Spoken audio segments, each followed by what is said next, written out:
Much for doing this. What was the inspiration for Etha? Yeah, so the inspiration for Etha was actually a few things.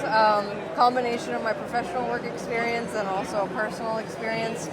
So as you know, like in the US right now, that people can't actually talk to one another anymore, family or friends, because of all the political polarization out there. Also misinformation makes it really, really scary.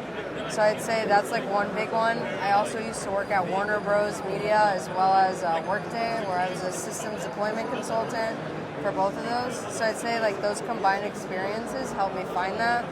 And then I also was trekking across the US during COVID, and everyone had something different to say about the virus, and I'm saying this is a really big problem. Right. So we would just really kind of need to take care of that now versus later, or it'll be too late.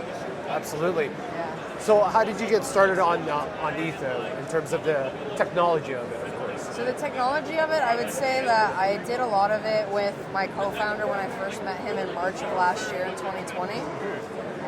Basically, I knew that there had to be a lot of components, but I'm not technical as him in nature, so he ended up, being my brain while I'm just pinky, over here, just thinking and dreaming. Yeah.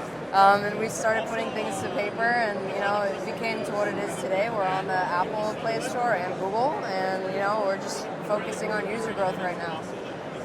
What is this going to do for the, people, for example, journalists, of course? Would they look at something like Etha? Yeah, sure. So what Etha actually is, it's that a social news media that's using AI to help prevent political polarization and misinformation.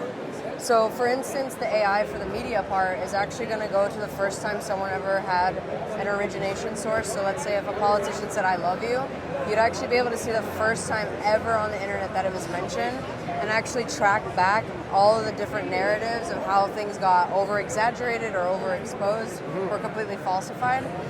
But the other element of it is for how to help journalists is actually give you guys some credibility and accountability, because you guys are the ones that are always on those blogs looking for the best stories, but we all know that there's a lot of prankster bloggers there. Yeah. So this will help clean up a lot of that mess that will help you guys and even news medias have a lot better, better pathway to communication for these bigger stories out there.